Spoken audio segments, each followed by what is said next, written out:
Arcadian Vanguard presents The Wrestling News, and your daily wrestling newscast for Monday, January 8th, 2024. Good morning. Filling in today for Mike Sempervive, I'm Lou Kipilman. We begin today with an injury update on Kota Ibushi.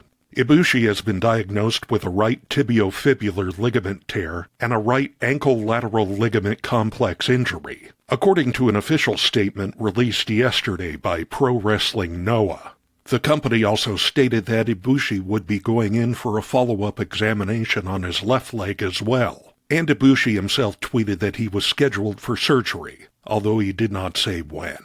Ibushi sustained his injuries during his match with Naomichi Marufuji on January 2nd at Noah's New Year 2024 show in Tokyo.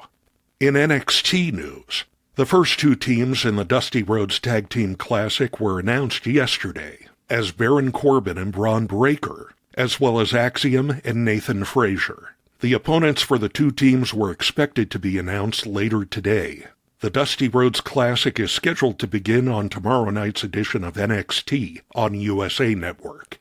Also on tomorrow's show, Channing Stacks Lorenzo and Tony D'Angelo are set to defend the NXT Tag Team title against Bronco Nima and Lucian Price. Turning to Japan, new NWA Intercontinental Tag Team Champions were crowned during yesterday's broadcast of Zero One's Happy New Year event at Korakuen Hall in Tokyo, aired on Japanese television network Samurai TV.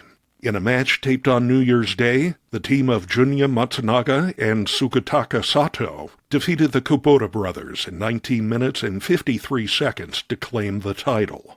The NWA Intercontinental title originated in 2001, with a partnership between Zero One and the National Wrestling Alliance, although the title is no longer officially recognized by the Alliance.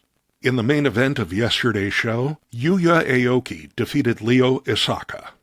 The event was organized as a fundraiser for Shinjiro Otani, who has been unable to wrestle since sustaining a cervical spine injury in April 2022.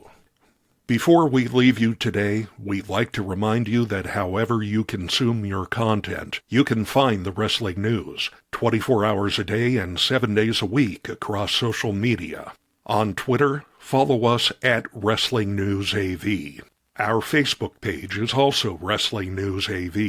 The Wrestling News can also be found on the Arcadian Vanguard YouTube page. And for those who utilize Amazon Echo devices, just tell Alexa to play the Wrestling News podcast. And remember to make sure you add podcast at the end. Once again, for daily updates, breaking news, and more, follow the Wrestling News across social media. And that's the news for today. If anything happens, we will be here to tell you about it. No clickbait, no paywall, just the wrestling news. The Wrestling News is a division of Arcadian Vanguard, and the Wrestling Newscast is a production of the Arcadian Vanguard Podcast Network.